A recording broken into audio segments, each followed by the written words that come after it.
Commissario, in cosa consiste il nuovo sistema informatico degli sportelli unici? Sì, la Camera di Commercio di Agrigento presenta l'attuale evoluzione della digitalizzazione degli sportelli unici con l'obiettivo di assicurare nuova efficienza all'operatività degli sportelli ricorrendo alle più aggiornate tecnologie digitali per garantire il trasferimento dei dati tra i SUAP e gli altri enti coinvolti. La normativa di riferimento sui SUAP ha subito sostanziali modifiche finalizzate a qualificare la natura digitale dello sportello ed adesso occorre mettere in atto i cambiamenti attesi.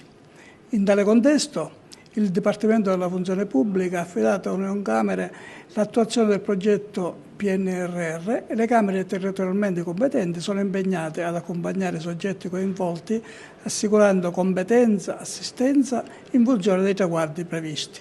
E la nostra Camera, nello spirito che ha sempre avuto, è concentrata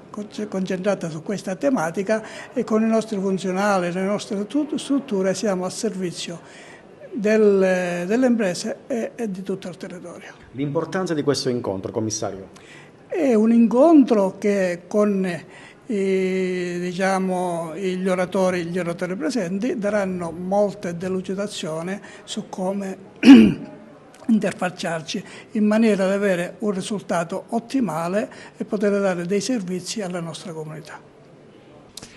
Sì, a marzo dello scorso anno, del 2023, il Dipartimento della Funzione Pubblica Nazionale ha affidato al sistema camerale, in particolare a Unioncamere, con la collaborazione di tutte le Camere di Commercio, un progetto sulla digitalizzazione degli sportelli unici delle attività produttive e degli sportelli unici dell'edilizia, un progetto a valere sulle risorse del PNRR.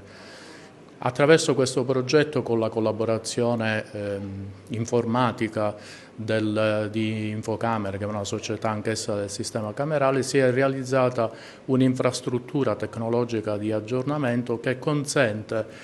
alle imprese e ai comuni che ricevono le istanze da parte delle imprese che vogliono avviare attività produttive di realizzare una interoperabilità dei dati a livello nazionale con una standardizzazione di questi. Il sistema è già entrato in funzione già da diversi anni, adesso si propone un aggiornamento di natura tecnologica che garantisce ancora più elevati standard di interoperabilità e che quindi dovrebbe consentire alle imprese, anche a quelle del nostro territorio, di agevolare le loro istanze di avvio di attività produttive o di modifica delle stesse. Nel particolare questi aggiornamenti quali vantaggi danno alle aziende e alle imprese? Danno dei vantaggi in termini di operatività e di efficienza, riduzione ovviamente del carico delle istanze cartacee e soprattutto l'aggiornamento che si verrà adesso illustrato consente anche il coinvolgimento degli enti terzi, cioè di quegli enti che entrano nel procedimento attraverso l'espressione di pareri, quali le soprintendenze, le capitanerie, tutti coloro, i vigili del fuoco, tutti coloro che devono rilasciare dei pareri in ordine a determinate istanze. Questo agevola anche la fluidità dei dati e quindi le istanze verranno evase in tempi ancora più brevi, si spera.